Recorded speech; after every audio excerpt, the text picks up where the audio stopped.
Bonjour à tous et merci de nous retrouver sur le plateau d'Un cœur qui écoute, votre émission de spiritualité.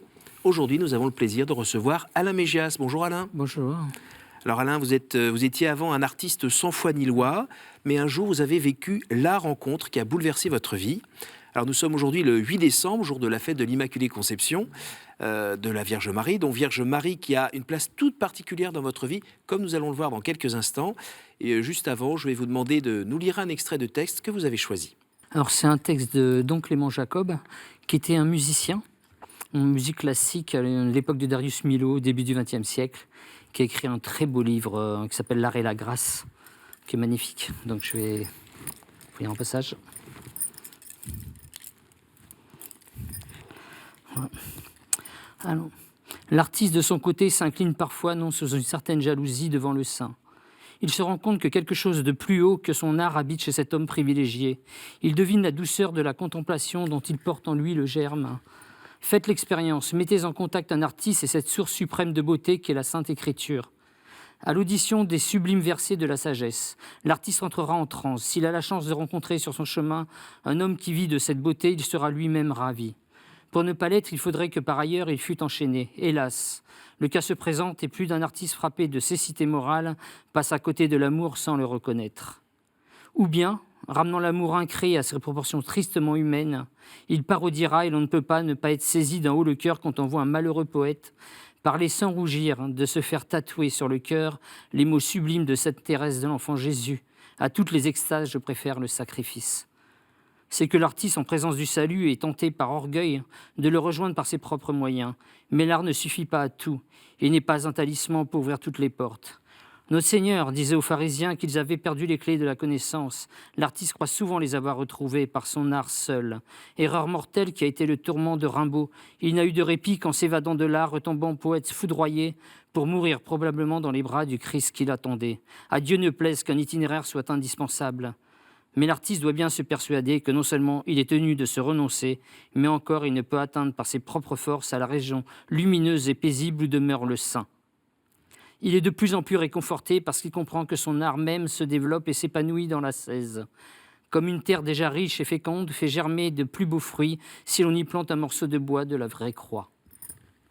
Voilà, magnifique extrait. Superbe. Magnifique, qui dit beaucoup de choses sur l'art et la foi. Qu'est-ce que vous préférez dans ce texte ? Parce qu'il y en a tellement. Qu'est-ce qui vous plaît le plus dans ce passage ? Dans ce passage, ce qui me plaît le plus, c'est lorsque vous avez en vous cette faculté de créer, cette faculté de vous rendre maître de ce qui est en vous. Ce texte est magnifique parce qu'il vous montre que cette prétention à vouloir, le démiurge, là, on voit que c'est seulement avec le bois de la croix du Christ qu'on peut créer. Alors, moi, ça me ramène à l'humilité à un certain moment. Mais malgré tout, on a quand même toujours cette prétention d'artiste de dire « je vais aller jusqu'au bout de ce que je veux faire, je vais, quitte à me mettre en danger ». Mais on voit qu'avec le Christ, on est entre de bonnes mains et ça nous évite des choses glauques. Et c'est très important. Et ce livre est intéressant à ce titre. C'est qu'on ne va pas se vautrer dans des choses qui vont peut-être heurter le public, les spectateurs, lorsque l'on fait un film, mais qui, quelque part, nous rabaissent, nous, en tant qu'artistes. Pour s'élever avec le Seigneur, il faut montrer la beauté. Même dans les latrines, il faut monter la beauté. C'est la beauté, toujours, qui compte. Le Seigneur nous élève. Alors, ce que vous dites aujourd'hui, vous ne l'auriez pas dit il y a 20 ans ? Bien sûr que non. Bien sûr que non. Pourquoi ? Parce qu'auparavant, lorsqu'on va chercher dans les méandres de notre esprit ce qui nous taraude, ce qui en tant qu'artiste, on va chercher dans les bas-fonds, on va chercher ce qui secoue les tripes. Moi, je viens du surréalisme. Quelque chose, toujours ce qu'il y a derrière.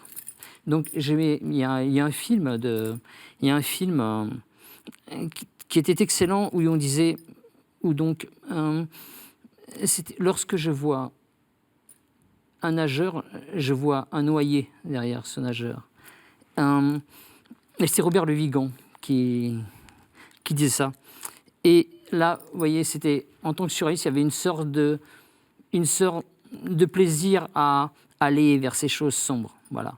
Oui, un nageur, c'est un noyé qui envoie un noyé. Là, maintenant que j'ai rencontré le Seigneur, on va vers la lumière. Alors, on va revenir un peu sur ce que vous êtes en train de dire, mais racontez-nous, il y a eu une rencontre, on en parlait dans cette introduction, qui s'est passée tout d'un coup en 2013, rue d'Assas. 2013, oui, rue d'Assas. Alors, un moment, comme beaucoup de dimanches, je faisais la fête le soir, souvent. Je rentrais au petit matin, voire le midi. Et là, c'est ce qui se passait. On était dans midi à peu près. Et je marchais rue d'Assas pour rentrer chez moi. Et une dame mendiante, qui présentait bien, mendiante, qui me demande 5 euros. Je vais pour lui donner quand même quelque chose. Et je n'avais que 20 euros. Et comme je disais à l'époque, je n'étais pas si bon pour lui donner 20 euros. Mais 5 euros, j'étais prêt. Donc je vais faire de la monnaie. Et dimanche, tout fermé, je remonte, impossible de trouver quelque chose d'ouvert. Bon, au bout d'un moment, je me dis, il faut le même temps pour que je redescende que je suis monté. Donc du coup, je me dis, bon, je vais sûrement pas la retrouver, mais je suis quand même retourné. Et à ce moment-là, je sors machinalement mon porte-monnaie, sachant que j'avais 20 euros, mais bon, machinalement, je sors. Et là, moi, je ne mets rien dessus, hein, je ne mets pas de choses. Peut-être qu'ils y étaient et je n'avais pas fait attention, on ne va pas chercher les choses. Mais j'avais 5 euros et je lui donne les 5 euros. Je me baisse pour, comme on fait machinalement, je donne, j'ai un merci, je me baisse pour rentrer, pour ranger mon porte-monnaie dans mon sac. En me relevant, elle n'était plus là. Personnes qui connaissent un petit peu Montparnasse, où il y a la rue d'Assas, il y a comme une certaine distance entre chaque rue perpendiculaire, et sont assez éloignées les unes des autres. Et quand je me relève, je ne voyais plus cette dame. Donc j'étais un petit peu étonné. Alors je me suis posé aucune question particulière. On essaie toujours d'être cartésien, on se dit, bon, peut-être quelque chose que... Voilà, bon. Et à partir de ce jour-là, la Vierge Marie a été en moi, alors que je n'étais pas croyant. Vierge Marie, Vierge Marie, Vierge Marie. Et ça montait, et j'ai senti une présence d'une beauté, d'amour magnifique. Et ça, il y a eu une maturation de quelques jours, quelques semaines. Et là, j'ai senti qu'il se passait quelque chose, et la foi. Et voilà, je sentais que j'avais la foi. Et Marie était tellement présente. J'allais souvent à Saint-Sulpice, où il y avait le tableau de la croix. J'allais voir la lutte de Jacob avec l'ange, qui me parlait beaucoup en tant qu'artiste, nos démons intérieurs. Voilà, je n'y voyais pas quelque chose de religieux, mais c'est mon intérieur qu'on combattait. Et voilà, là, je commençais à être pris par ce lieu. Et mon épouse de l'époque, mon ex-épouse, puisque j'ai divorcé, me dit pourquoi puisque c'était au mois de septembre, c'est passé le 8 septembre, jour l'activité de la Vierge Marie. Je suis né le 8 septembre aussi, et je suis né rue d'Assas. Donc, qu'on croit au Seigneur, qu'on croit à la Providence, on aime bien rejoindre tout ça. Et donc, elle m'a proposé d'aller à la messe du 24 le soir, le 24 décembre. Non, je ne connaissais pas du tout la liturgie, les offices. Bon, je ne savais pas comment ça se passait, mais bon, j'étais sagement assis à ma place, je recevais, et c'était magnifique. Et on nous dit, à la fin de la messe, il y aura la crèche, il faudra aller vous diriger vers la crèche. Bon, okay. Je ne savais pas trop, mais bon, les crèches et petit Jésus, petit bonhomme, ça ne me disait pas trop à l'époque, mais bon, je sentais qu'il se passait quelque chose. Et là, sur les travées, il y a le chemin de croix, et il y a la 13e station du Christ détaché de la croix. Et là, je suis appelé là-bas. Et c'est le Sacré-Cœur de Jésus aussi qu'il y a là. Et là, j'étais foudroyé. Là, j'étais là. Et là, ça a été quelque chose de magnifique. Alors, pareil, comme pour l'histoire des 5 euros, mon ex-épouse a dit qu'elle avait vu une lumière blanche. Alors, moi, je ne l'ai pas vue. Donc, bon, moi, personnellement, voilà. C'est des choses qui, moi, me parlent pas trop, ce genre de choses. Donc, voilà. C'est fort ce que vous racontez. Et c'est d'autant plus fort que, finalement... vous ne l'aviez pas trop cherché, tout ça? Non, au contraire. Au contraire, en tant qu'anarchiste, j'étais un combattant contre Dieu, puisqu'il représentait tout ce que l'interdit de tout ce que j'aimais. Voilà, le sexe, la drogue, la vie agréable, quoi. Voilà, on vit au jour le jour, on profite. Et donc, voilà, les interdits, à chaque fois, si on fait les 10 commandements, les commandements, j'en veux pas. Voilà, donc Mais je me votre suis... façon de combattre Dieu, en creux, c'était un peu quand même reconnaître qu'il était là. Alors, en gros, alors, le fait d'être anarchiste, effectivement, en tant d'extrême gauche, il y a un fort athéisme qui est celui du blasphème. Énorme, voilà. En fait, quelque part, cette forme de jeu avec le blasphème, gratuit et à peu de frais, pour tout vous dire, à peu de frais. Donc c'est vraiment cracher sur Jésus qui est sur la croix, carrément? Oui, c'est vraiment, oui, et puis provocation. Alors le Seigneur me pardonnera, mais ça parle bien, cette fameuse phrase de Prévert où il avait si tort, ce bon Prévert, mais il disait Seigneur qui êtes aux cieux, restez-y. Vous voyez, facile, simple, Ça passe bien, très ça simple, marche bien. Mais... voilà. C'est pas par rapport à ce que je viens de vous lire. J'apprécie Prévert par ailleurs, mais là, c'était malencontreux, c'était pas très fin. Mais voilà. Mais vous, Alain, comment vous vous êtes retrouvé dans cette spirale un peu, j'ai envie de dire, d'un peu d'autodestruction aussi, hein? Vous cassiez tout ce qu'il y avait autour de vous, mais vous cassiez aussi vous-même. Comment vous êtes retrouvé là-dedans? En fait, on est dans une forme de jouissance de l'instant. Donc, ce n'est pas très grave. Moi, j'ai écouté beaucoup de punk, beaucoup de musique qui était violente dans la mesure où on prenait cette violence sur l'instant, peu importe après. Mais comment vous vous êtes retrouvé là-dedans? Vos parents vous ont pas mis dehors? Non, j'ai une enfance sans problème. Juste que j'ai toujours été contre l'école. Dès que j'étais à l'école, j'étais renvoyé plusieurs fois de collège. J'étais contre l'école, contre l'armée. Je n'ai pas fait l'armée, contre la police, etc. Bon, voilà, révolté dès mon plus jeune âge, dès 15-16 ans. Et vous ne savez pas pourquoi il y avait autant de révolte à l'intérieur? Aujourd'hui, quand vous relisez... C'est-à-dire, en fait, si vous voulez, on se rend compte qu'il y a une certaine... Alors, pour tout vous dire, il y a une certaine passivité qu'on est jeune. Moi, j'étais jeune, je voyais autour de moi. J'habitais une cité pavillonnaire, de quelque chose d'assez sympathique pour mes parents, mais pas pour moi. Triste à mourir. Et là, vous voyez des gens très égoïstes, des gens qui disaient du mal les uns des autres, qui présentaient bien sur eux, mais qui étaient vraiment bons. Et du coup, moi, ça m'a fait grandir dans des choses que je n'aimais pas. Et du coup, au lieu d'aller chercher l'amour ailleurs, j'ai décidé de combattre tout ça. Avec une sorte de quête de justice et de finalement faire du mal à des gens mauvais, quoi.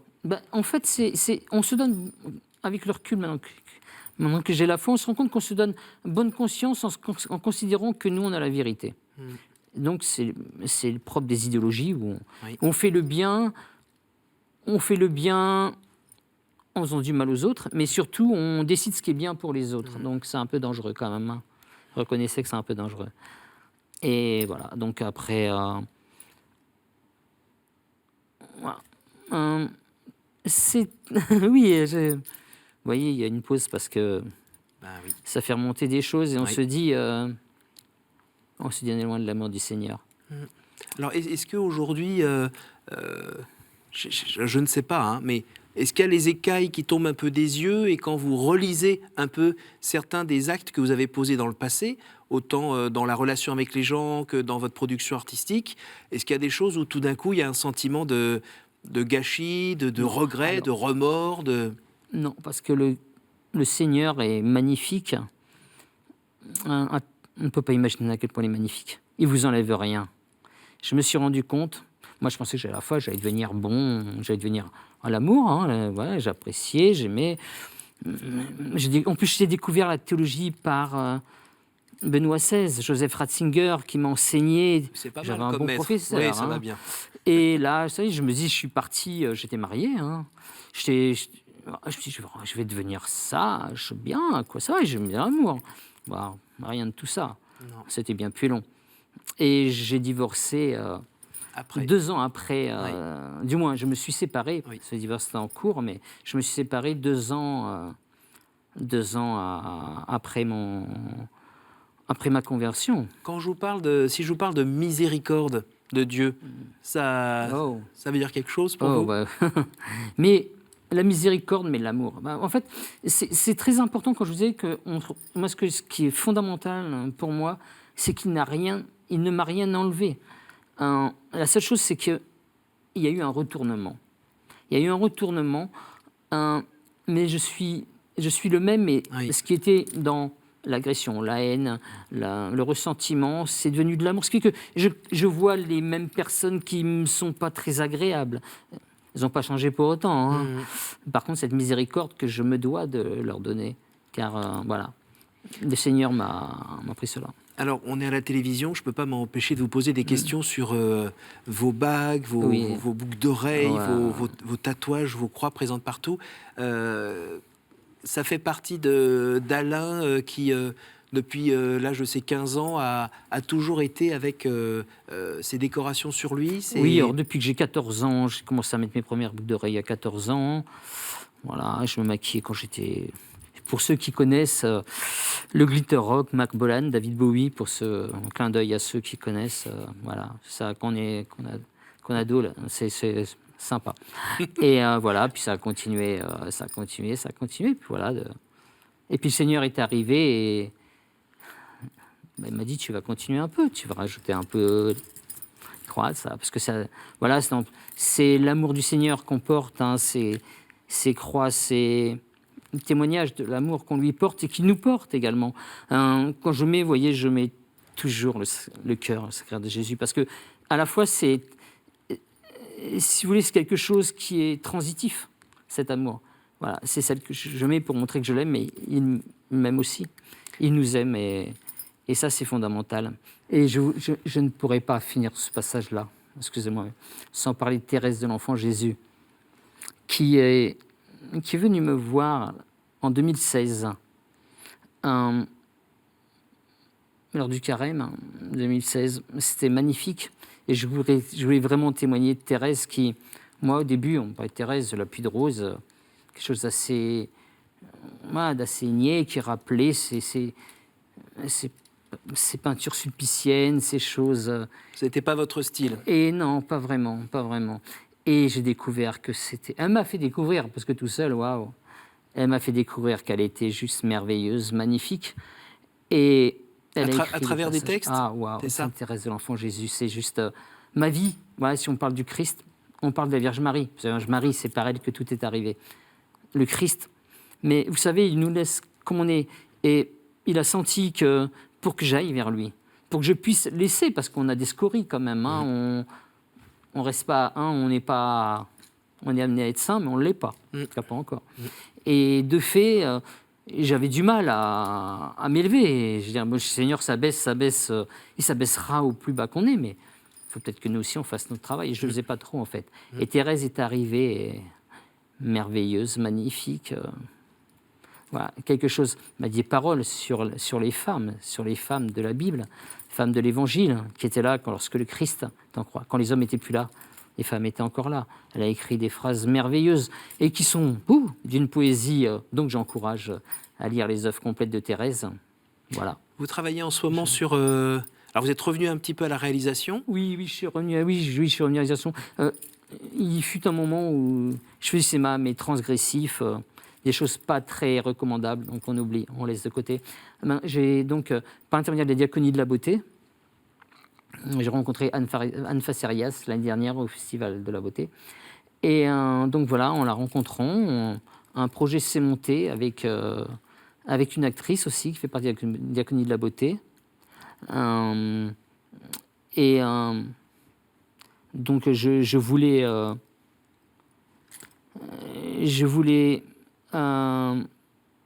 Clémentine, coucou. Et nous préparons un film sur le Cantique des Cantiques, une pièce de théâtre sur le Cantique des Cantiques. Alors, la chose qui m'importe beaucoup, c'est que le personnage principal, qui est la femme metteur en scène de théâtre, qui est Clémentine Stepanov, l'actrice dans le film, et le rôle de l'acteur hein, dans cette pièce-là, c'est Karol Wojtyla, puisqu'il était acteur de théâtre, qui a écrit des pièces de théâtre et qui était un homme. Hein, Donc là, on est ambiance magnifique. années 40 ? Voilà, années 40. Années 40, parce que c'est la montée du nazisme, était, voilà, en Pologne. J'en profite pour Et- vous poser une question. Oui. Jésus, pour vous, aujourd'hui, c'est ce corps, ce corps souffrant qui est vraiment mort pour nous et pour vous en particulier. C'est présent pour vous, cette dimension ? La croix. Elle vous fait pas peur ? La croix, oh là là, la croix nous a sauvés. Nous a sauvés tous. Qu'est-ce que ça veut dire pour vous, la croix vous Alors, a sauvés ? la croix nous a sauvés. Le Christ nous a sauvés en prenant tous nos péchés. Et ce que j'oublie jamais, c'est ce cri. Ce cri, c'est tous les péchés. Il a pris tous les péchés du monde. Tous les péchés, tous. On est sauvés. D'ailleurs, je m'étonne toujours, lorsqu'on est à la messe, les gens, à la fin, sont parfois... mais non, il faut être heureux. Le Christ nous a sauvés. On est sauvés. Chaque messe, on est sauvés. Jusqu'au quart d'heure qui suit et combat. T'empêche, mais on est toujours sauvés. Et je tenais à rendre hommage à un peintre magnifique qui s'appelle Georges Desvallières, qui a peint à l'église du Saint-Esprit un chemin de croix magnifique. J'incite tous les Parisiens à aller voir, c'est juste formidable. C'est un peintre qui, justement, par la noirceur, a été cherché très profondément, a souffert. Voilà, il a perdu un fils à la guerre, et ces tableaux mènent toujours à la lumière, aussi noir que soit. Une dernière question, Alain. Oui.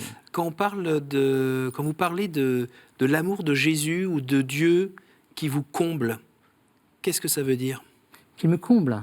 Oh, qu'il me comble. Oui, il me comble. Il me comble. Et je me suis rendu compte d'une chose.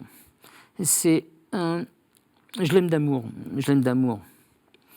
Et quand j'ai découvert le Cantique des Cantiques, j'ai eu les baisers de ta bouche. Et je suis un homme. Les baisers de ta bouche, ça m'a parlé au Seigneur.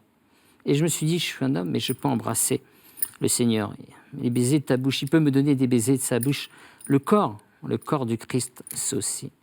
Il s'est fait homme, donc c'est aussi. On l'a en nous. Et là, j'ai compris que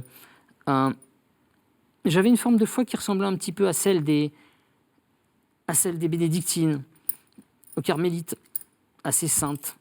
Et j'ai une passion pour les saintes vierges et martyrs, Sainte Agnès, Sainte Cécile. Voilà, ces choses magnifiques. Car c'est le degré ultime de l'amour. Voilà. Et voilà, donc ce qui me comble, c'est l'amour infini.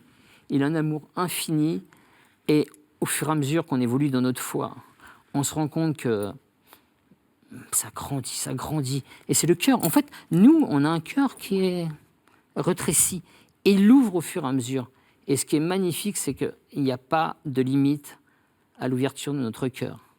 Voilà, donc j'incite tous ceux qui nous regardent à ouvrir leur cœur, car c'est juste waouh, magnifique. Alors, on arrive déjà à la fin de cette émission. Je vais vous poser les 3 questions rituelles que je pose à tous les invités. Quel conseil donneriez-vous à quelqu'un qui vous dirait « J'ai envie de rencontrer Dieu, par quoi dois-je commencer ?» Je viens de répondre sans le savoir. C'est d'ouvrir son cœur et avoir soif de Dieu. Il faut avoir soif de Dieu. On ne sera jamais altéré. Il faut vraiment avoir soif de Dieu.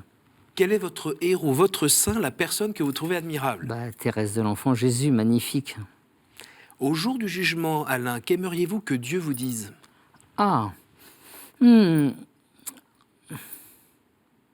Les âmes croient en toi, mais les t'attendent pour les sauver. Donc va rejoindre Thérèse, il y a du travail qui t'attend. Merci beaucoup Alain, merci de nous avoir partagé ce retournement, comme vous disiez tout à l'heure. Voilà. Et puis cette vie qui a complètement changé avec Bien sûr. Dieu d'amour qui est vraiment venu vous voir. Merci beaucoup. Voilà. Et je voulais juste, excusez-moi de vous interrompre, je voulais comme signaler, pour poursuivre cette conversion, j'ai écrit un livre sur ma conversion en ce moment aux éditions jésuites. Donc je profite de faire un petit incite à lire quand il sera sorti. Merci Alain. Voilà. Merci à vous tous pour votre fidélité. Évidemment, si vous voulez revoir cette émission et la partager autour de vous, vous pouvez le faire grâce à notre site www.ktotv.com. Merci à vous tous et à la semaine prochaine.